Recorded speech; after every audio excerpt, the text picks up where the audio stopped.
أعوذ بالله من الشيطان الرجيم بسم الله الرحمن الرحيم الحمد لله والصلاة والسلام على رسول الله وعلى آله وصحبه ومن والاه أما بعد سبقتاشlar dersimizni başlayabiliriz. İsmi Natun Uşoğan kırılışımızda amal yok çıkartıp kaldım dershaneden. Dersimiz kitabımızdaki 28-ci bölümdə, yəni vahiy haqqında kitab atqan. Vahiyninki Allah Subhanahu wa Ta'ala'nınki malaikelerge qandaq vahiy qıldığanlığı haqqındakı məzmunlarda kitab atdıq. İlgili dərsimizdə vahiy toğruluq umum düşüncəni bərdıq. Vahiyninki imkaniyeti haqqındakı məzmunlar sözləndi. Həm də vahiyninki şəkilləri haqqında. Yəni məsələn Allah'nınki malaikelerge vahiy qilish şəkli bilan insanların bo'lgan payg'ambarlarga vahiy qilish shakli qanday farqlanadi? Mushu haqdagi mazmunlar ustida to'xtalamiz. Jaa fil Qur'onil Karim ma yanussu ala kalamillahi li malaikatihi. Qur'oni Karimda Allohning malaikilariga so'zlaydiganligiga ishorat qiladigan, shuni ifodalaydigan mazmunlar qanaqaliq kerakli. Ve qala robbuka lil malaikati inni ja'ilun fil ardi khalifatan qalu ataj'alu fiha man yufsidu fiha. Yani bir ayette iz yuhi rabbuka ilal malaikati anni ma'akum fathabbitul ladzina amanu. Aldığın ayette Rabbim öz vaqtida malaikalarga men ziminda bir xalifa izbasar qilmoqchi dedi degan şekilde Allah malaikelerge sözledi ifadesi kullanılgan bolsa, ikinci ayette iz yuhi rabbuka ilal malaikati degan o'rinda yuhi, yani vahiy qiladi deb malaikelerge vahiy qilganligini bu ayet tilg'ilyapti. Undan boshqa malaikelerninki kainatның işlerini Allah'ın buyrug'i boyunca bitirib qiladiganligi, o'rinlashtiradiganligiga oid shunga ishorat qiladigan oyatlarmi ham Qur'onda kerakli. Fal muqassimati amra. Ishlarni qanday qiluvchi, bitirib qiluvchi, taqsim qiluvchi Allohning buyrug'i shaklida. Fal mudabbirati amra. Shu shikilsi asosan o'xshash ma'noda, ma'nosi yaqin keladi. Demak, endi mushu naslarning hammasi özara birisini məzmun cəhətdə qanday qılады, gücləndirir, mütəəthira. Və tədullu və muşu nəslə şunu ifadələydi ki, Allah Subhanahu wa Ta'ala malaikelərə vasitəsiz şəkildə ular düşündüyən kalam, cümlə sözlərlə qanday qılады, sözləydi. Bu yuqarı ayətlərdən Allah'ın malaikelərə sözləydiğanlığını qanday qılsaq buladı, çıxarsaq buladı.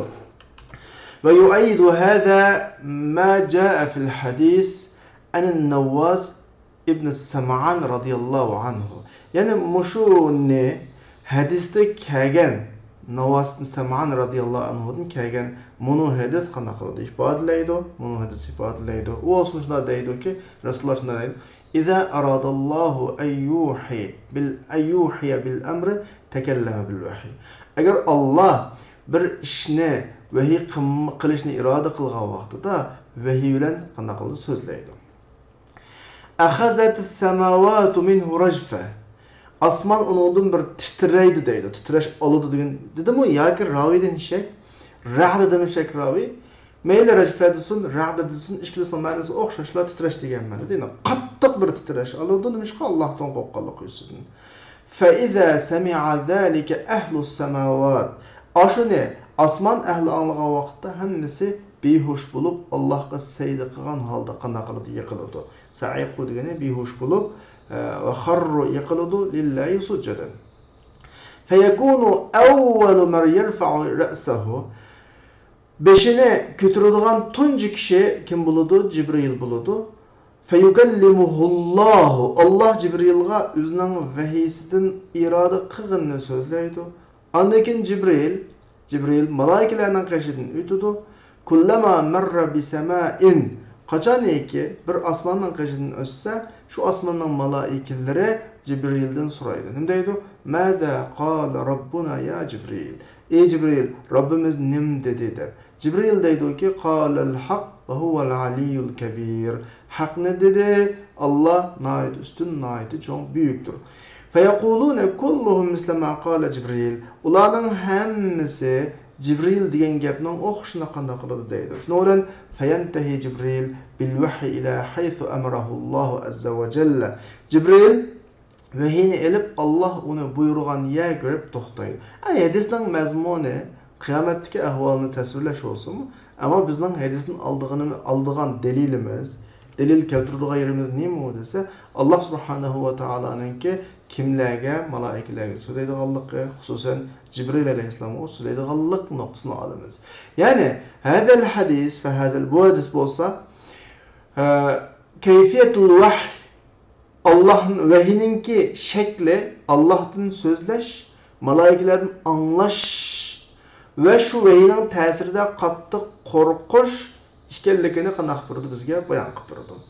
Gerçi ve izâ kâne zâhiru hadisning zahirisi, Cibrilning o'tishi, vahiy bilan oxirlashi qatorliq mazmunlardagi zahirisi ashuningki Qur'onga xos ekanligini qanday qilsimi, ifodalasimi. Ve izâ kâne zâhiruhu, yani bu hadisning zahirisi Cibrilning o'tishi va vahiy bilan abto'xtishi haqidagi zahirisi shuni ifodalasimi ki, ashu ahvol Qur'onga xos. Shundami? Desimi, amma hadisning 5'i umumyüzlük bir şekil, yubeyyini keyfiyeti amma degan umumyüzlük bir şekilni qanday qiladi bizga bayon qilib turadi. Hadisning sahih kitobdagi asli idza qadallohu al-amra fis sama. Alloh osmonda bir buyruqni qanday qilsa, hukm qilsa, malaikalar o'zining qanotlarini uradi, Allohning gapiga bo'ysunish uchun. Xuddi o bir taşның üstündeki silsiləge oxşaş degan şekilde başlanıqlıq. İki hadis mazmun cəhəti birisi-birisiga yaqin keladi. Aldidagi hadisni avtorning asosiy dalil ustida əklashning sababi chunki hadisning 5'i qanday şekilde başlanıqlıq. İza aradallahu ayyuhiya bil amri takallama bil vahiy. Ma şekilde malaikalarga vahiy qilish ifodasi qo'llanilgan bo'lg'achqa avtor hozirgi tema Allohning malaikalarga qanday vahiy qilish haqidagi tema bo'lg'achqa shunga bak munosib deb oldingi hadisni akagan bo'lishi mumkin savatdoshlar. Bu bir shakli. Ikkinchisi shu keldi. Sabata degani adat sahih shaklda keldi. Annal Qur'onul Karim lavhul mahfuzda yozilgan. Allah subhanahu va taoloninki bal huwa Qur'onun majid fi lavhim mahfuz degan ma oyatiga qarag'an vaqtimizda mushu oyatning dalili bilan Qur'on lavhul mahfuzda yozilgan.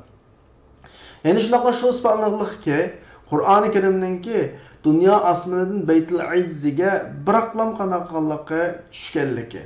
Biroqlam tushganligini ham sabit oldu. Laylatul Qadr Ramazonning inna anzalnahu fi laylatil qadr inna anzalnahu fi laylatin mubaraka shahr ramazon allazi unzila fihi al-Qur'on. Masalan bir gapni deysiz arkadaşlar. Qur'oni Karimda Qur'onning tushishi haqidagi ifodalagan pillardan birisi anzala yunzilu. Hozirgi 3 oyatning hammasida unzila yani anzala yunzilu filisi qo'llanilgan. Yana birisi nazzala ma şekilde qo'llanilgan. Endi ulamolarning tushundirilishiga ko'ra anzala biroqlam tushaganini ifodalaydi. Nazzala parcha tushaganini ifodalaydi. Qur'oni Karim ikki xil shaklda ifodalangan. Ba'zi o'rinlarda anzala shaklida, ba'zi o'rinlarda nazzala shaklida. Ulamolar buni qanday tushuntiradi desanglar, anzala shaklida kelgan o'rinlar Qur'oni Karimninki Baytul Izziga dunyo osmonidagi Lavhul Mahfuzning biroqlam tushganligini anzala bilan ifodalaydi deyilsa, nazzala bilan ifodalagan o'rinda Qur'oni Karimning 23 yil jarayonida har voqelik, har sabab, har munosabat bilan parcha şekilde tushganligini ifodalaydi. Manda o'tirni farqlantiradi. Shu shaklda tushuntirsak bo'ladi. Ya'ni yuqorqi 3 oyatdan, hozir biz o'qiyotgan 3 oyatni hozir astiga belgi qo'yib qo'ygan. Uchinchisida Laylatul Qadr kechasida Ramazonda Qur'onning bir butun tushganligi qanaqanday isbotlandi. Ve hadisda mushu tushishni izohlaydigan mazmunlar va yadul bu hadisdagi mazmunlar shuni ifodalaydi-ki, bu Resulullahning qalbiga tushishdan boshqa tushish. Tushish yuqoridagi 3 oyatdagi tushish ve tüendeki hadiste deyilmekçi olan, bayan kılmakçı olan düşüş, Resulullah'a Kur'an vehiy olup düşü diye a düşüştün başka düşüş. Çünkü Resulullah'a kana düşetti, her vakalik, her hadiseye karab durup parça düşetti. O düşüş məqsəd emas. Dedik ya, Kur'an'dan işke düşüşü var. Birisi Kur'an'dan bıraklam düşüşü, yani birisi asta parça şekilde düşüşü. Biz yukarıda da vatıqını bıraklam düşüşünden gibi. İbn Abbas radıyallahu anhu'dan mevkuf şekilde rivayet kılınan bir hadis var. Mevkuf ne birisler var, onun hadis okudunlar bana. Kur'an-ı Kerim bıraklam Leyletul Kadr ketsi dünya asmanga kanaqlarında düşürüldü. Ondan keyin, yani şu işten şundan keyin 20 yılda düşürüldü. Deb وَلَا يَأْتُونَكَ بِمَثَلٍ إِلَّا جِئْنَاكَ بِالْحَقِّ وَأَحْسَنَ تَفْسِيرًا degan ma ayetini okudu. وَقُرْآنًا فَرَقْنَاهُ لِتَقْرَأَهُ عَلَى النَّاسِ عَلَى مُكْثٍ وَنَزَّلْنَاهُ تَنزِيلًا ma ayetini okudu. İşkil ayet Kur'an-ı Kerim'deki parça halati düşkenlikini ifadeleydiğin ayet. Yeni bir ayet geldi. فُصِلَ الْقُرْآنِ مِنَ الذِّكْرِ Kur'an zikrden ayrıldı. Levh-ül Mahfuz'un demekçi. فَوُضِعَ ve dünya asminidin Beytul İzze'de koyuldu. Feceale Cibril, şunu olan Cibril, Kur'an'ı Peygamber Aleyhisselam'a et çülgülü başladı dedi. Şu başka yukarıdaki hadis, andaki ayetteki Kur'an'dan çüşük münasebetlik söz ibarelerinin ki ifadesi göre zehebe el-ulema ulemalar Allah'ın ki Cibril'ga Kur'an'ı vehiy kılışının ki şekli hakkında tüvendikide karşılar bakın. Mağna en mühim noktası arkadaşlar. Sizler okuğucu, dini okuğucu, muş sahada belki kesip tallaşanlar mümkün. Eğer birisi sizden Kur'an kanda şekil düşken mühim bu. Allah'ın ki malaikelerine başka, Kur'an'dan başka şekilde kanda sözlü geldik ki bizge nispeten münasebetlik okup kalsa mühim olması mühim emas. En mühim bo'lgan nokta bizga nisbatan payg'ambarlarga vahiy qanday keladi? Cibrilga qanday keladi? Yani Qur'on Allohdan Cibril tarafga qanday tushgan, Cibrildan Rasululloh tarafga qanday olib kelingan. Mushu nokta bizga en mühim nokta ve aldığımızga duch keladigan nokta ma'lum. Şoňa mayada Allohning eskartishining sababi bu. Yani Allah'ınki Cibril'e Kur'an'ı vahiy kılışının şekli hakkında tüvendegidek bir neçe göz qaraş var. Anlayılanlar. Birinci göz qaraş, Cibril Kur'an'ı Allah'tan məxsus lafzı bilen anlap tapşırıp alğan. Bu birinci nokta. Keleydi. İkinci nokta, Cibril Kur'an'ı Levh-ül Mahfuz'un yadılıp alğan. Bu üçüncü nokta. Dördüncüsü, ikinci nokta. Üçüncüsü Cibril, şu Cibril'ga Kur'an'ın manisi ulqiye taşlanılan lafzı Cibril'nin yoki Muhammed aleyhissalatu vesselam'nınki. Bu üç xil fikirden içinden sizlerince en doğrusu qaysi qiladi? Abdur deydi ki er-ra'yul awwal birinci fikir huwa savab doğrusu şu. Ve ehli sünne ve cemaat şunun üstüde turvatkan göz qaraş şu. Bu ne? Yukarıda ötken Navas ibn Sam'an'ın hadisini hem ta'kidlaydi, hem biz okugan bütün düşengen ayetlerinin mezmunları ve vahiy münasebetli hadisler muşu yukarıki fikrini qanday qiladi? Qo'llaydi. Yani Cibril aleyhissalatu vesselam Allah'tan bir vasıta tapşırıp eliqliq, andaken bunu Peygamber Aleyhisselam'a qanday qilib yetkizildi. Bu şekilde düşünüp keleglik hazırga kadar doğrusu şu oldu.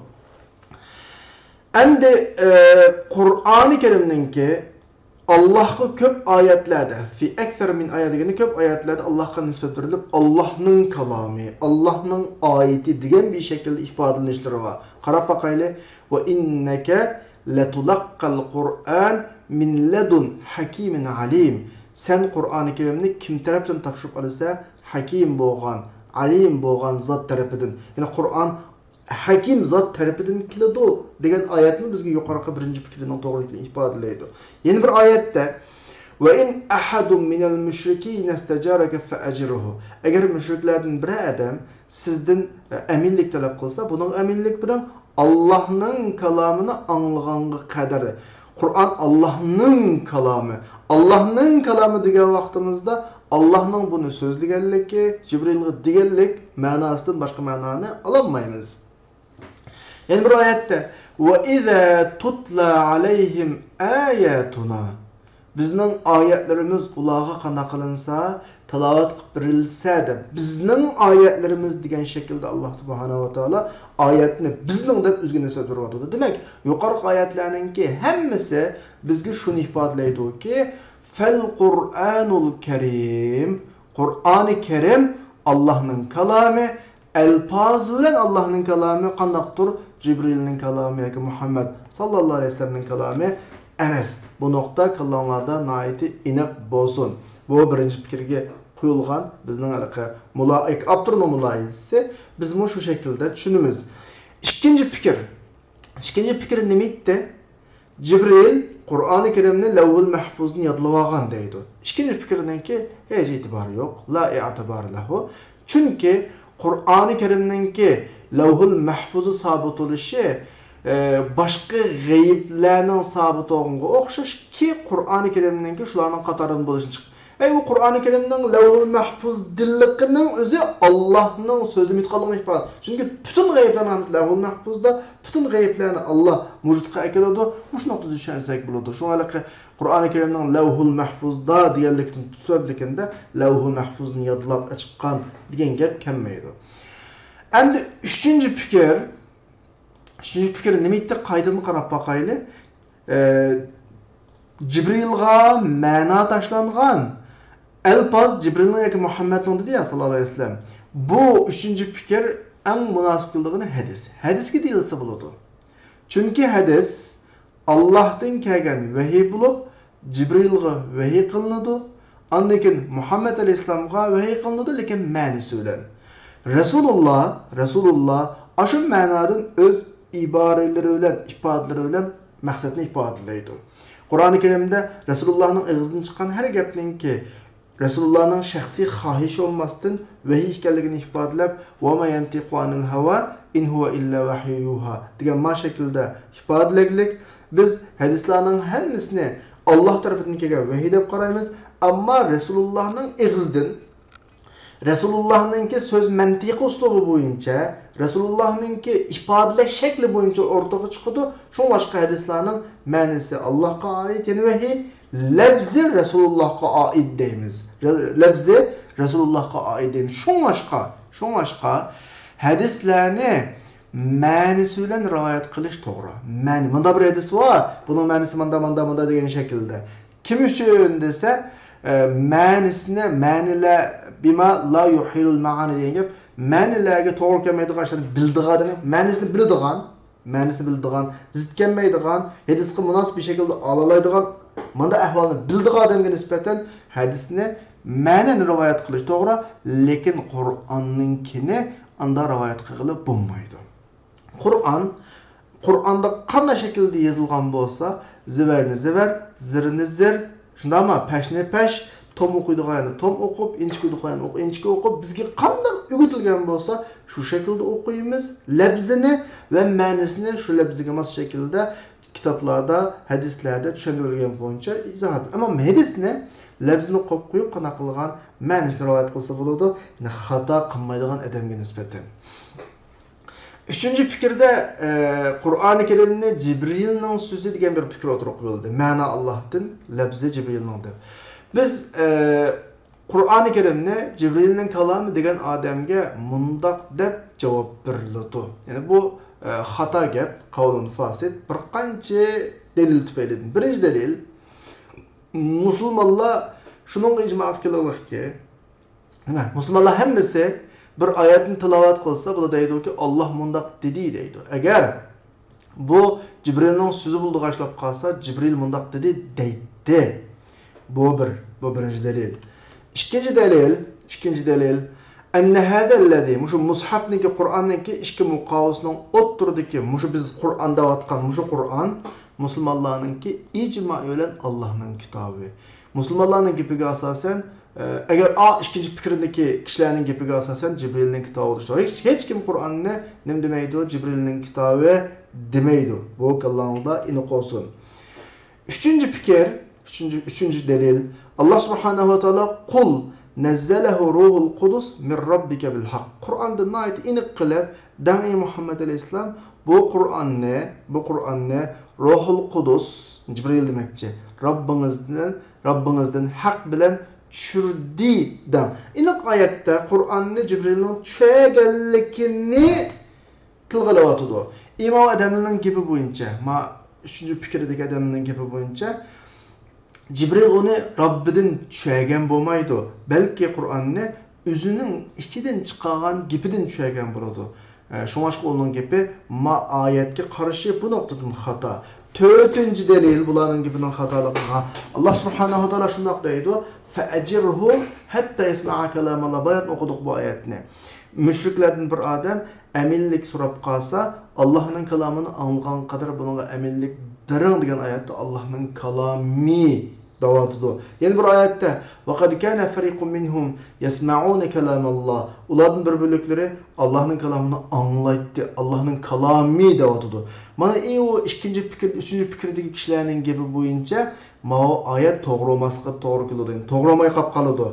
Anlanıgıcı ya da Allah'ın kalamı olmay, Cibril'in kalamı olup kalıdı. Demek hem de yukarı nurgun delillerge qaraganda üçüncü fikirdeki Kur'an'ınki manisi Allah tarafından düşken, labzi kim taraftan, Cibril tarafından degenlerinin fikri mutlak hata oldu. Mutlak hata. Andakin şu fikirden kaçıda bir ağız gap battı. Ma'na Allah'tan labzi Muhammed Aleyhisselam yani Kur'an Muhammed Aleyhisselam'ın kalam dediği bir fikri battı. Bundaq degenlerge nispeten cevap tüvende bunda biriladi. Yujabu ala men qal. Kur'an Muhammed'nin sözü degen kişilerge mundaq dep cevap biriladi. Nima desa bu yuqarıda tilga ilingan yolla üçün batılligini Cibril'nin kalamı degenlerge reddiye verdik ya. Aşlaq birilge reddiye aynısı müşege qanaqırdı keladi. Yeni bir yoldan başka yuqarı birilgen reddiyeden başka yeni bir yoldan bula Kur'an'ı Muhammed sallallahu aleyhi ve sellem'nin sözü degen muşu gibi de Velid ibn Mughire isimlik makafir olan okşaş gep qilgan boladı. Bununla udullaşkan boladı. Nim degende Velid ibn Mughire bunu Kur'an hikaye qilib in hada illa qawlul bashar. Bu Kur'an insanın sözü eken degen emas, okşaş. Onda oğanda bu fikirdekiler muşu Velid ibn Mughire'den okşaş Allah'ın tüvenlik sözüyle birilgen agahlandırış işe kirgen boladı. Onda dege adamni Allah nim deydi? Seuslihi sakar.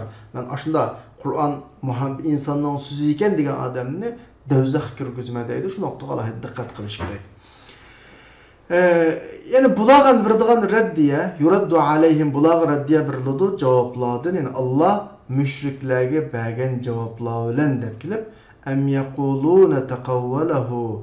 Ula Kur'an-ı Kerim'de Muhammed Aleyhisselam özü divaldı demdi. Asli maqsadi bula, asli tegin etqavat bula işenmeydi. Eğer gepidir rastıl olsa, Kur'an Muhammed Aleyhisselam'ın sözü olsa, divagan bolsa, şu Kur'an'a okşaş bir ağız gepni keltirip baksın ya, deydi Kur'an. Bizim şuna deyiş doğru keldi demdi. Hem de gepimizin xulasını saqsa arkadaşlar yukarı paragrafın, yukarı mezmunlardan. وسبق أن ذكرنا الفرق بين القرآن والحديث القدسي والحديث النبوي. Yukarıda öttü, biz sözlep öttük Kur'an-ı Kerim'den, hadis Kudsi'den ve hadis Nebevi'nin oturdaki ne fark ne?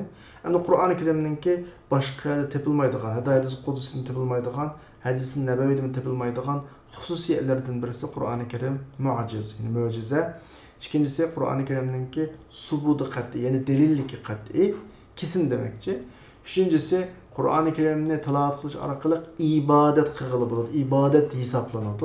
Kur'an'ni tilavat qilib turib taravih namozi o'qiladi, 5 namozini o'qiladi.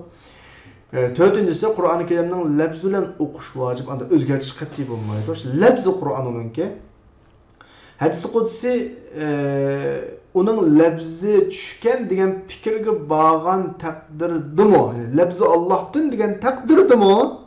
Lekin yuqoridagidek mo'jiza emas, qat'iy subut emas, tilovat bilan ibodat qilinmaydi, labz bilan o'qish nima emas, vojib emas. Mush nuqtadan Qur'on bilan hadis qudsining o'tirida va hadislarning o'tirida alohida nimba farq bor. Ana ma'runda shu munosabatlarni deb qo'ydigan bir qiz gap bor edi, turib bu gapni anglab qo'yinglar, hazm qilishga biroz kuch ketadi. Peygamber Aleyhisselatü Vesselam'dan hadis-i nebevisi iki kısım bulup, birisi Resulullah bunun ictihat kılıdığan ama vahiy emas ve vahiyinin vahiyningki iqrori sukut qilish bilan to'g'ri bo'lib qolsa bo'ladi deb mana endi demoqchi bo'laman-da. Payg'ambar alayhisalom bir payg'ambar. Rasulullohga Qur'on tushdi. Rasululloh hamma odamdan bakroq Qur'onni o'qdan biladi, tushunadi. Dinni eng tushundigani kim o? Rasululloh. Unda bo'lgandan keyin Rasululloh diniy masalada o'zining kallasidagi Qur'on va boshqa tushunchalarga tayanib turib bir ishda ijtihod qiladi. Rasululloh ijtihod qiladi va ammo bu vahiy emas. Lekin vahiyning Rasulullohni iqror qilishi, o'sha qilgan ijtihodning to'g'ri deyishi sukut bilan bo'ladi, to'g'ri bo'lib qolsa. Ya'ni Rasululloh bir ishni ijtihod qilib ummatga desa, shu ish to'g'ri bo'lib qolsa, vahiy sukut qiladi. Xato bo'lib qolsa, darrov vahiy tushib bilan uni to'g'rilaydi. Agar vahiy tushmay, Rasulullohning diginga sukut qilganda, Rasulullohning digini to'g'riladi, ma bir hadis. Ya'ni vahiy sunnatning bir qismi bu vahiy emas, lekin Rasulullohning ijtihodi deydi. İkinci şekli Resulullah'ın hadislerinin ikinci şekli Resulullah'a ma'nisi bilan vahiy qilinganlari labzi kimdan Resulullah'ın ki bunu ma'nan rivoyat qilish to'g'ri. Mush ikki turga ayrıydı saboqdoshlar. Biz ilgirki Lamhat kitobimizda mu ikkiga ayirgan. U yerda manda bir iborat ishlatgan, esingizda bo'lishi mumkin. Hadis ikkiga bo'linadi. Birisi tavqifi. Hozirgi bir ikkinchisi shu. Vahiy qilindigini tavqifi. Ma'nisi vahiy qilindigini labzi Rasulullahning qishidan. Yana birisi tavfiqi. Tavfiqi degani Rasululloh ijtihod qilib vahiyning sukuti bilan Rasulullahning ijtihodi tasdiqlandigini. Bu hozirgi biz mush kitobda so'zlagan birinchisi tavqifisi, tavfiqisi. Hozir kitobda biz ikkinchi qism qilib ma'nisi vahiy qilinadigan labzi Rasulullahning o'g'lidan tavqifisi. Bunu biz lamhatda labzda xil shaklda o'qigan, mayda ma xil shaklda qanaqibdi, so'zlabdi. Har holda kallamizga olib qo'yaylik. Asta vaqtning o'tishiga ergashib, hadisga bo'lgan tushunchamiz oshgan sari masala kallamizda qanaqa qiladi oydinlashadi. Endi hadis qudsi rojih fikrga asosan nima bilan bo'ladi desanglar, ma'nisining tushganligi labzi. Ma shaklda kelgan rojih fikrga asosan Muşu qismdan bo'ladi degani mana ikkinchi qismdan bo'ladi. Hadis qudsi mana ikkinchi qismga tava. Hadis qudsisining Allohga bo'lgan nisbati rivoyatlarda faqat shuningga shar'iy nas kelganlik uchun bo'ladi. Nabaviy hadislarda unda emas. Nabaviy hadislarda Payg'ambar alayhisalom mundoq dedi, Rasululloh mundoq qildi, Rasulullohning huzurida mundoq qilindi degan gap bor. Shunga hadislarni Alloh dedi demaymiz. Fakat ne deyimiz? Resulullah dedi, Resulullah'ın sözü diyelim. Ama hadis-i kudsida, hadis-i kudsinin özünün labzi de Allah mundak dedi, Resulullah Allah'tan munda rivayet kıldı degandek bir ifadeler boğallık üçün Allah'a nispet verip Allah'ın sözü dese, Kur'an deyiş olmaydı. Lekin Allah şundak degen dese, o buluyor deydi. Muş noktalar biraz kallanı aydınlaşsa, bence dersinin mezmunundan aradığan noktalar tügügen buludu. Yuqorida Allah subhanahu va taoloning malaikalarga vahiy qilish shakllarini ko'rib o'tdik. Endi payg'ambarlarga vahiy qilish shakllari intayin muhim saboqdoshlar. Yani bizga eng lozim bo'ladigan eng muhim nuqtalar. Tabiiy men ba'zi nuqtalarni qo'zg'agan bor. Dars jarayonida ba'zi kritik ochqishliq muhim bir nuqtalar bor. Zaten aldığınlarga çıkmasa bu mesele bo'lmaydigan. Ammo navbatda qo'zg'ab qo'yib yoki uning ishini echib qo'yib taqamaslikni ansirayman. Chunki bu ko'p izlanishni talab qildi. Bo'lib sizlardan izlanishni to'g'ri qildi. Nurg'un narsalar depirib emas yoki o'qib emas izlanib hal oldu. Shunga men imkon bor darslarimizda faqat sizlarga ma'lumot berishga tirishyapman. Ma'lumotlarni kengaytirishga tirishyapman, ammo izlanadigan bosqich kelgan vaqtda mush darsning o'zida sizlarga tashlab beradigan nurg'un savol bor. Sizlar hal qiladigan nurg'un taraflar bor. Ammo men buni qanaqa qilmayapman hozir ahvolingizga ko'ra ochmayapman. Faqat sizlarga masalalar haqida bir ma'lumot berib, ma'lumot kengaysin degan shaklda o'tyapmiz darslar. Kallangizda ini xo'sna bu. Endi hozirgi mavzu Allohningki payg'ambarlarga vahiy qilish masalasi. Alloh o'zining rusullariga, elchilariga ya vasıta bilan yoki vasıtsız vahiy qiladi. Ma vasıtsız degan gap cho'ng gap, vasıtsız degan gap bevosita so'zlaydi degan gap ham bu. U ahvol nodir. Birinchisi vahiy farishtasisi bo'lgan Jibrilning vasitasi bilan bo'ladi. Inshaalloh uning bayoni tuvanda keladi. Ikkinchisi o'tirdi nima yo'q, vasita yo'q. Vallazi la vasita fihi. Bu faqat kimda bor bu? Musa alayhisolamga tushirilgan. Ammo payg'ambar alayhisolamda ko'p hollarda biz ko'rmaylik undani. Birinchisi alif birinchisi nima? Ikkinchisi shuning qatoridan birisi yaxshi tush uyqudagi. Aisha radhiyallohu anhadan rivoyat qilinib deydi, Rasulullohga boshlangan tunji vahiy uyqudagi yaxshi tush. Sizlardan bir savol so'ray. Rasulullohga kelgan tunji vahiy qaysi? Balkim hammanglar iqro bismi robbikallazi xalaq deysizlar, shundaymi? Ammo hadisda tunji boshlangan vahiy yaxshi tush deyapti. Unda olsa Iqro surasi tushda kelganmi yoki Hira g'orida uyg'oq holatda kelganmi? Bir masala. Tabiiyki uyg'oq holatda kelgan. Bu ina hadislarda bayon qilinadi. Asos ma'ni bu. Mazmun nima? Bu yerdan bir narsani chiqarishga bo'ladi savoqdoshlar. Rasulullohga tunji kelgan vahiy Iqro emas. Qur'ondan kelgan Iqro, ammo Rasulullohga tunji vahiy taxminan men ko'rgan ma'lumotlarda 6 oy ilgari deydi. Şu Iqro tushishdan 6 oy ilgaridan tortib Rasululloh tush ko'rib turgan. Tushida vahiy kelib turgan. Endi sizlar tasavvur qilib boqinglar, tasavvur qilaylik buni, bir tushunib boqaylik. Siz uxlanglar. Tushingizda birisi kelib, sen payg'ambar desin. Sen ma ummatni yetaklaysa, sen ma ummatni Allohga tarafiga chaqirsa, sen degan payg'ambar deb da'vasa, insonda qanday o'zgarish bo'ladi? Bu alaqa chepiljoq deymiz. Bunlar shaytonning nimasi emas. Charchab ketgan vaqtdagi kallaga kelib olgan u buning ta'siri emas. Hadisning oxirida qarasanglar, fakana la yara ru'yan illa.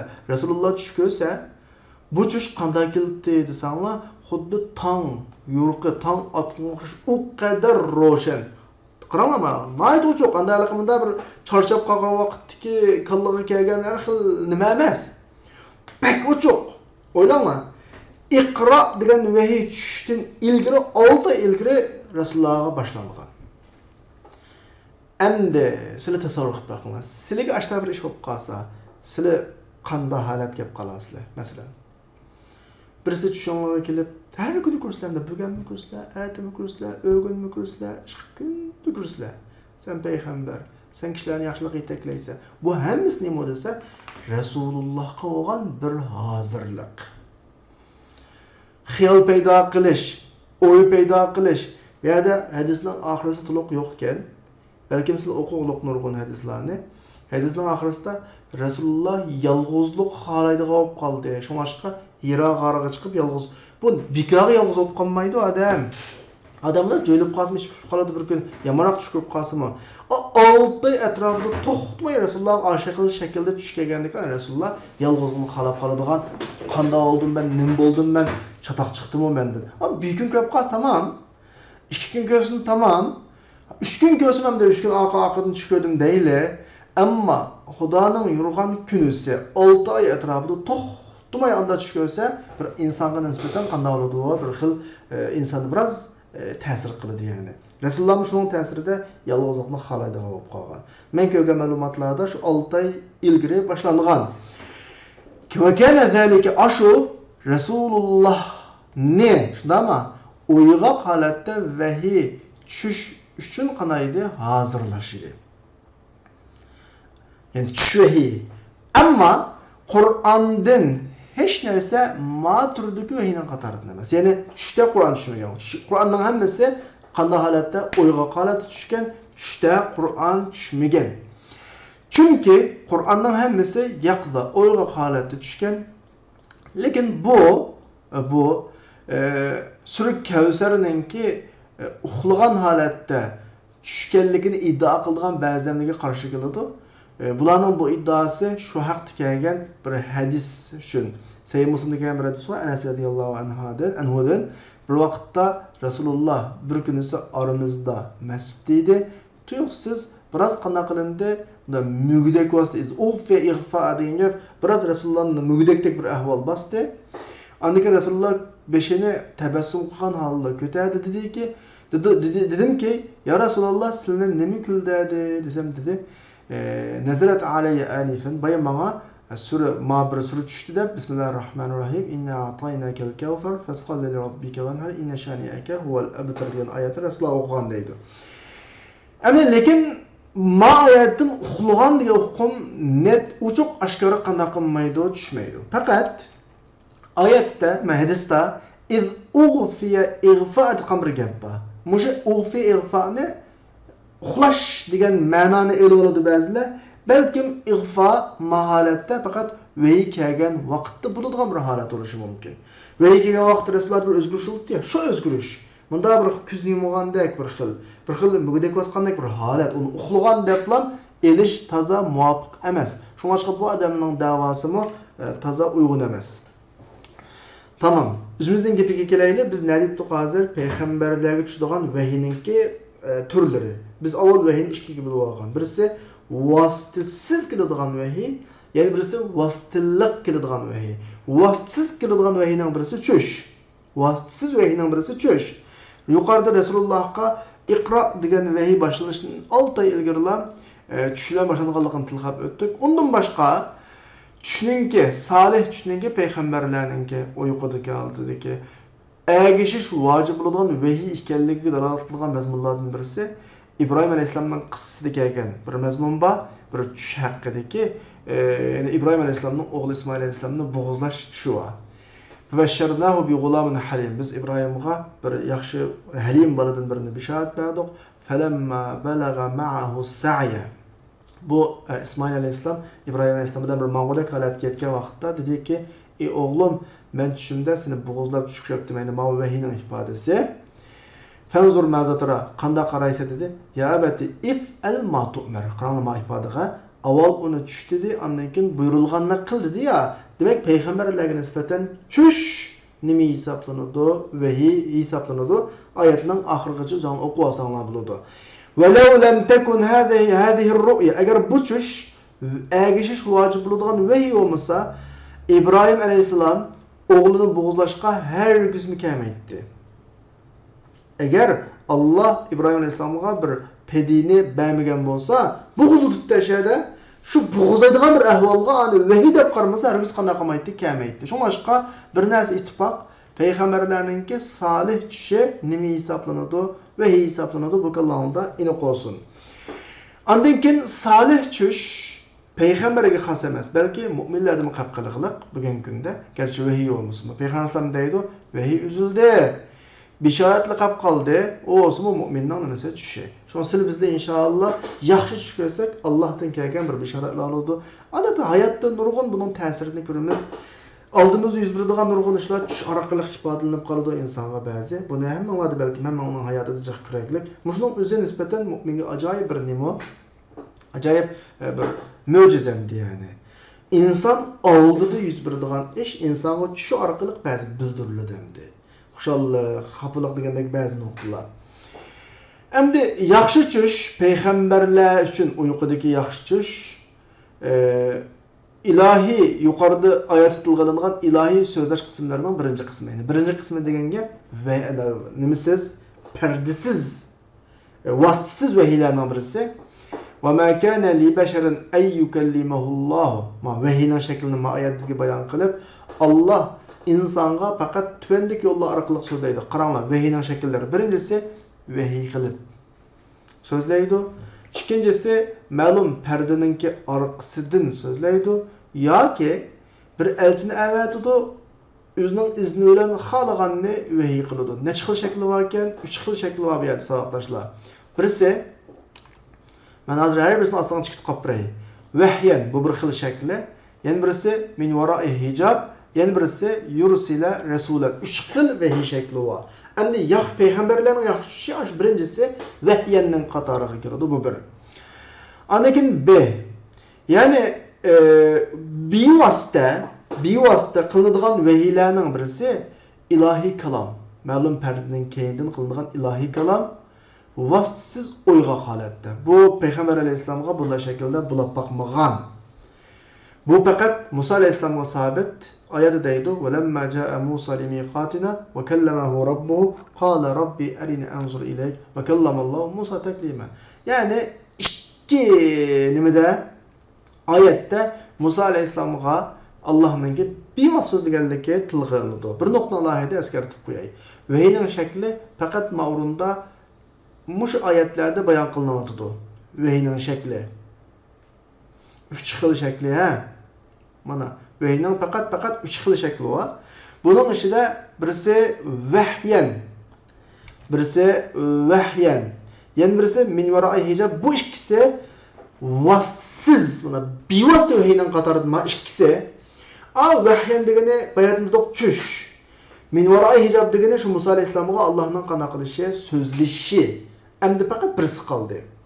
Lekin o'tirida muhim nuqtadan birisi bor. Biz bevosita so'zlaydi deganni faqat kimga? Musa alayhissalomda yuz bergan edik ya.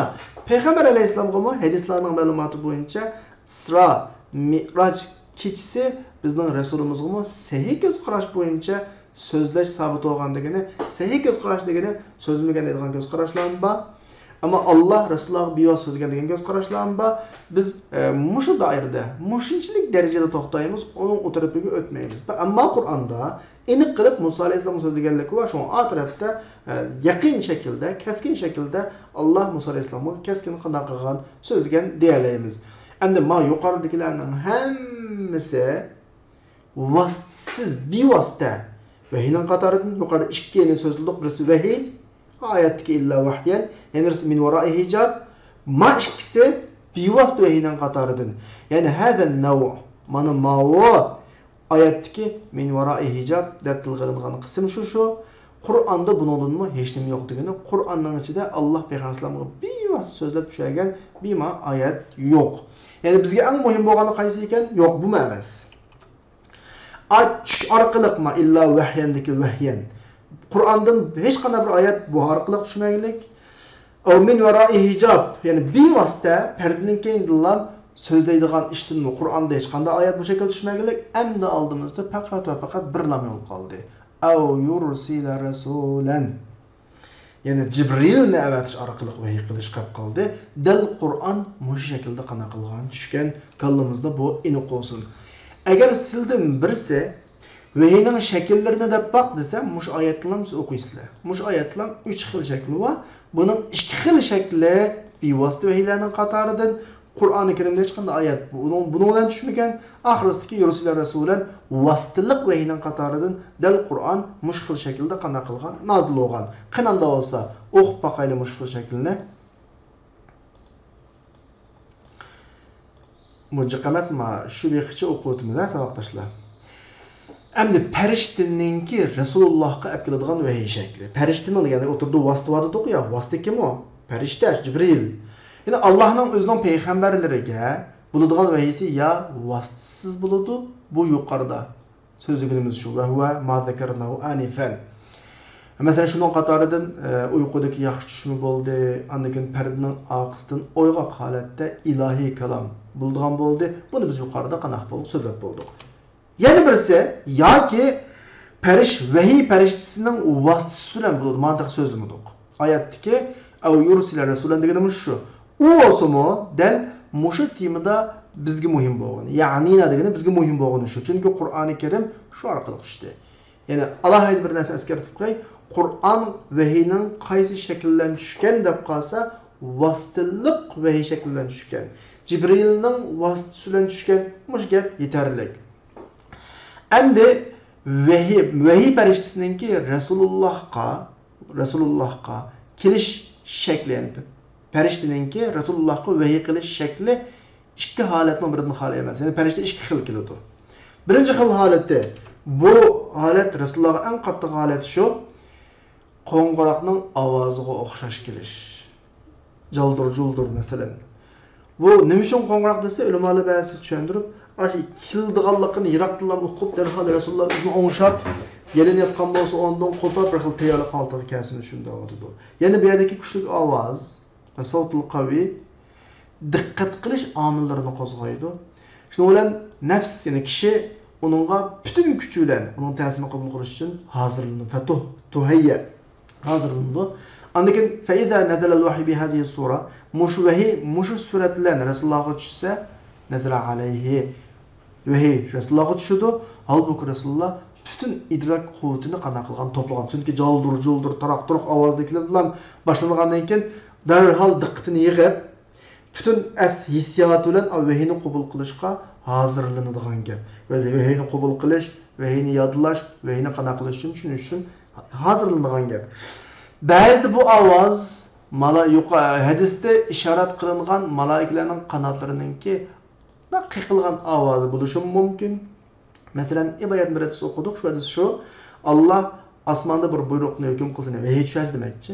Malaikalar o'zining qanotlari bilan Allohninki gapiga bo'ysunish uchun urudi dedi-ya. Da bir qanotini o'g'an bir shaklni tasavvur qilib baqlamdi. Oldimizda qush va malik farishtaning qanoti qanday uni uqmaymiz, ammo qanot degandan keyin ko'z oldimizga qushning qanoti keladi. Qaqti desa bir xil qiqish shakllar keladi. Garchi aynı shaklda o'xshamasmi, ammo binasini tushunsanlar bo'ladi endi. Ba'zida farishtaning o'zining ovozi bo'ladi fi awwal sama'i Rasululloh. Rasulullohning uni anglash. Demak, ovoz bilan keladi degan ovoz 3 xil. Birisi qo'ng'iroq ovozi. Men mana tek sanab berishimning bir sababi kalongni qilib qolsin deyapman. Farishta ovoz bilan keladi. Bu bir. Bu ovoz ya qo'ng'iroq ovozi, yoki qanotdan qaqqan ovozi, yoki farishtaning o'zining ovozi. Xuddi mening ovozimni shu ansizlar anglayapsizlar ya. Mening o'zimning ovozini farishtaning o'zining ovozidan keladi. Bu bir holat. Ikkinchi holat, endi bir gapni davolay. Men yuqorgi holat, birinchi holat farishta bo'lib keladi, juma. Payg'ambar alayhisolamning qashig'iga farishta holatda keladi. Shunga Rasulullohga ig'ri keldi deyishning sababi shu. Chunki Rasululloh bir inson. Her qancha o'tkasin bir inson. Rasulullahning qabul qilish iqtidorining hammasi bir insonlik sifatini ko'targan bo'ladi vaqtida. Farishta kelsa, o'xshamagan ikki turdagi maxluq bilan ulashgan bo'ladi. Bu holat tabiiyki farishta kuchli bo'ladi, inson ojiz bo'ladi, Rasulullohga besim kelishi aniq. Shunga birinchi qatimliqning birinchi shakldagi, birinchi holatdagi vahiyninki Rasulullohga iyg'i kelishining sababini bu shaklda tushunsak bo'ladi, savoldoshlar. Ikkinchi holat Rasulullohga farishta odam suratiga keladi, Rasulullohning qashig'iga odam surati bo'lib keladi. Endi qaranglar. Rasululloh odam, bayatdan farishta sifatida keladi dedik emasmi? Ammo ikkinchi holatda farishta odam suratida keladi. Odam bilan odam uchrashsa sizlar hammanglar bir inson bo'lisizlar, oldingizda bir odam bilan normal paranglashsanglar, egri kelamdikanman, normal, egri kelmaydi. Rasululloh ona qaraganda yengil. Ya'ni holat ilgirkisidan nima yengilroq. Nurg'un hadislarda o'shirtyapmiz. Rasululloh bir so'rinda o'tdasa, bir odam tuyuqsiz keladi, haliqi bir hadis bor. Chachlari qop-qora, kiyimlari oppoq, hech safarning ta'siri yo'q. Oramizni hech kim tunimaydi. Shundaqmi? Iymon degan nima? Islom degan nima so'roq qo'yib ketdi. Bu sorunlar tabii sorun hem de. Ta etraftakiler o adamdan gayri bir hadisini his qilamagandı. Ama ketib bo'lgandan keyin Rasululloh kishilarga bayatdan Jibril sizlarga dinni yutib qo'yish uchun kelgan dedi. Buni Rasululloh hech qanday bir qiyinchilik his qilmadi. Etraftakilarni g'ayrilik his qilmadi. Farishta inson sifatida kelgan vaqtida ikkalarining aloqasi yengil bo'ldi. Ama farishta sifatida kelgan vaqtda Rasululloh odam bo'lg'achqa farishtani qabul qilmoqqa biroz tez. Amsilamamdalaqi oldinda normal bir o'zingning tilni so'zlaydigan uyg'urlar paranglashsanglar biroz yengil. Sizlar tilni uqmaydigan arab bilan ingliz bilan boshqa millatdan so'zlasanglar biroz eg'ilishdi. Oldinga o'slik hayotingni ko'rib qolgan maxluqni men akab ikki paranglashib qo'ysanglar, endi o holatdagi parangni o'zinglar tasavvur qilsanglar bo'ladi. O bir normal holat emas endi. Rasulullohga eg'i kelishning sababi shu. Ya'ni hays bu yerda mutakallim bilan sami'ning o'tirida munosiblik, maslashish bo'ldi. Chunki u odam bu odam. Payg'ambarlik elchisi vahiy elchisidan vahiyni anglagan vaqtida bu yerda qanday bo'ladi? Bunda yaqinlik his qiladi. Chunki ikkisi odam. Va uningga xuddi inson o'zining qarindoshi insonga xotirjam bo'lgandek xotirjam bo'ladi. Normal qarang. Ammo ya'ni bu yerdagi nuqtani tushuninglar va saboqdoshlar. vahiyniki ikki xil shaklniki qaysining nima uchun keladiganligini. Birinchi xil holatda farishta shaklida keladi. 3 xil ovoz chiqib keladi. 3 xil ovoz. Ikkinchi xil holatda odam shaklida keladi. Endi Jibril Adem surtida oshkor bo'ladigan hay'at, odam shaklida keladigan hay'atda o'zining ruhaniyatidan xoli bo'lish lozim emas. Ya'ni bunda deganlik Jibrilning butun zoti odamga o'zgarib ketdi deganlik emas. Balki maqsad nima desa, o'sha inson surtida ko'rinadi. İnsan payg'ambarga yaqishli bo'lsin uchun. Faqat Rasulullohga yetkamaslik uchun odam shakliga kiradi, lekin u butunlay odamga o'zgarib ketdi deganlik emas. Wala shak aniqki birinchi holat qaysi holatda ovoz chiqargan, qo'ng'iroqning jaldir-juldir ovoz chiqargan holat. Buningda ma inas, ma yaqishli bir holat topilmaydi. Chunki qo'rqadi-da. Agar men tutsam oldimga ko'p boqmagan maxluqdan birisi kelsa, balki uning 600 qanoti bor deydimda, hadislarda rivoyatda Jibrilninki. O qanotlarini taraq-turuq qilib kelsa, bilak bir shaklda kelsa, men aylanib yiqilib qolishim mumkin. Payg'ambar alayhisalom helimi chidaydi o'shlaga. Helimi uni shu Rasulullohning peshonalarining talab ketishi, ig'rilib ketishi sabab shu. U holat va hiya bu holat Rasulullohdan ruhiy yükselişke ihtiyacı var. Ama Resulullah vaqtda adamlikdan biraz chiqib, ruhiy holati yuqori qilib bir insonlik mijozini ko'tarilishi kerak. Ya'ni qanday shakllarda desa, farishtaninki ruhaniylik bilan munosib bo'lgan shaklda. Mana bu fakanat kafa. Shunlashqa bu ikki holatning Rasulullohga eng og'ir keldigani bu. Chunki Ibn Xaldun degandek inson jismoniy insonlikdan chiqib, shunama ruhani farishtalik bilan aloqalashish. Ruhani farishtalik bilan aloqa bog'lash. Endi yana bir holat, qaysi yana bir holat? Farishta odam bo'lib keladigan holat. Buning tam aksi. Chunki u farishtaninki xolis ruhaniylikdan jismoniy insonlikka o'tkilishi. U vaqtda farishta Allohning qudratidan u ig'i kelamni kelmamdi. O'zining ishi, ammo Rasulullohga nisbatan bir normal odamdek ko'rinadi. Ta'siri ikkidan paranglashgandek ta'sir bo'ladi, uning andabek ig'ri ta'siri bo'lmaydi savatdoshlar. Ikkala holat Aisha radhiyallohu anha ummul mu'minin din rivoyat qilingan hadisda qana qilingan mazkur tilg'ilingan. Shunda debki Haris ibn Hisham radhiyallohu anhu Rasulullohdan so'radi, "Ya Rasululloh, sizlarga vahiy qanday keladi?" Dedi Rasululloh dediki, "Ba'zi vaqtda menga qo'ng'iroq childirilgan ovozga o'xshash keladi. Bu menga eng og'ir bo'ldi. Shuma birinchi holat. Mendan ayriladi. Halbuki men shu vahiy degan gaplarni vahiydan yodlab olaman. Ba'zi vaqtda menga shu farishta odam surtiga keladi. So'zlaydi menga, men degan gapni yodlaman. Mana shu hadisda normal vahiyninki ikki xil shakli, vahiyning ikki xil shakli qanday qilinadi? Tilg'anliq. Aisha radhiyallohu anha Rasulullohga yetadigan qattiqlikni rivoyat qilib deydi. Men Rasulullohga vahiy qattiq suvoq kunlikda Rasulullohga vahiy tushayotgan holatda Rasulullohni ko'rdim. Vahiy Rasulullohdan ayrildi. Halbuki Rasulullohning peshonasidan ta qanaqatgan, eqiyotgan holatda deb mana tasvirlaydi endi. Demak, holatan ma ikki xil holat. Qaysi ikki xil holat? Jibril vasitasi bilan vahiy keladigan.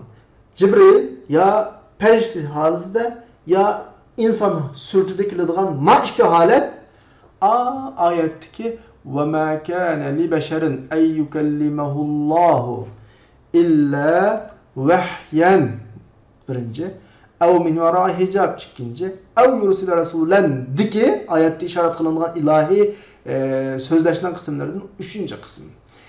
Tekrar deb qo'ying savatdoshlar. Birinchi qism, birinchi xil vahiy shakli, vahyan. Bunu biz peygamberlerinin yaxshi tushi dedik. İkincisi perdenin arkasında dedik. Bevosita so'zlash dedik. Bu Musa alayhissalomga sabit, Musa alayhissalomga bevosita so'zlaydi. Rasulullahga shu Isro Mi'roj kechasi bevosita so'zlagan degan rivoyatlar bor. Ammo Qur'ondan hech qanday oyat ikki xil shaklda qanday qilmaydi, tushmaydi. Uchinchi xilisi elchi avatudu degan vasitliq vahiy bo'lib, elchi ikki xil avatiladi. Ya qo'ng'iroqning ovozini chiqargan o'xshash ovoz chiqib farishta shaklida keladi yoki inson shaklida keladi va Qur'on mushu shaklda vahiy qilindi. Maqallanlı inoq bo'lsin. Bizga muhim bo'lgan nuqta qaysiga? 3-shakl. Qur'on tushadigan shakl shu. Andan keyin tamam mavlu ketdi o. Bundan keyin Rasulullohning qalbiga ilhom shaklida keladigan bir vahiy shakli bor. Qalbiga ilhom shaklida. Rasululloh o'qoqdi, bir masala yuz berdi. Vahiy ilhom shaklida qalbiga tushdi. Ma shakl haqida masroq bir so'zlaydi. Ammo qalbiga da ilhom qilib tashlash haqida kelsak, Rasulullohning tuvanida so'zilgan bu. Ruhul Qudus mening qalbimga shuni ilhom qilib tashladi ekan. Nafafa degan gap, unda pul degan gap. Har qanday bir nafs rizqini, ajlini to'liq olganga qadar o'lmaydiganligini menga vahiy qildi deb mushar berdi. Allohdan qo'rqinglar, tirishda go'zal shaklda tirishinglar. Hadis mustaqil holat ekanligi dalolat qilmaydi. Ehtimol nima bo'lsa, ehtimol bu Ayşe radiyallahu anhaning hadisidagi ikki holatning biriga qaytishi mumkin. Ya'ni Jibril keladigan. Ya'ni Rasulullohga Jibril qo'ng'iroq shaklida keladi, qalbiga pulab tashlaydi yoki adam shaklida keladi, qalbiga tashlaydi. Shunami? Bu da bo'lishi mumkin. Balkim Qur'oni Karimdan boshqa o'rindagi nafas holati. Yani Qur'on bu şekilde tushmaydi, lekin boshqa hadislar shu shaklda tushishi mumkin. Vallohu a'lam. Allohganda vahiyning shakllari yuqorida deyilgandek bo'ladi, savoqdoshlar. Ham bugungi darsimiz vaqt munosabati bilan mush yerda qana qiladi, tugaydi. Keyingi darsning oxirisi shubahul jahidin alal vahiy, vahiyni inkor qiluvchilarning nimalari, shubhalari va bularga raddiya deb bir necha bat mazmunlar bor. Bu mazmunlarni agar dars o'qiymiz desanglar, normal kundagidek o'qib oxiriga chiqib to'xtaymiz. Ya bu asosiy mazmun emas, faqat qo'shimcha inkor qiluvchilarning shubhalari va uning raddiyalari ekan. O'zimiz ko'rayotili kela soatda Makka Madinaga bevosita kirkitildi desanglar, kirkatsak bo'ladi. Bu ixtiyorsilda sizning tirishchiligingizga bog'liq, kitobni oldindan tayyorlab hozirlashingizga bog'liq. Şunu bilan vaqt munosabati bilan bugungi darsimiz oxirlashdi. Hammanglarni Allohga omonat qildim. Savollar qolsa biroz manba, bir necha minut bor. Savollar bo'lmay qolsa Allohga omonat. Assalomu alaykum va rahmatullohi va barakatuh.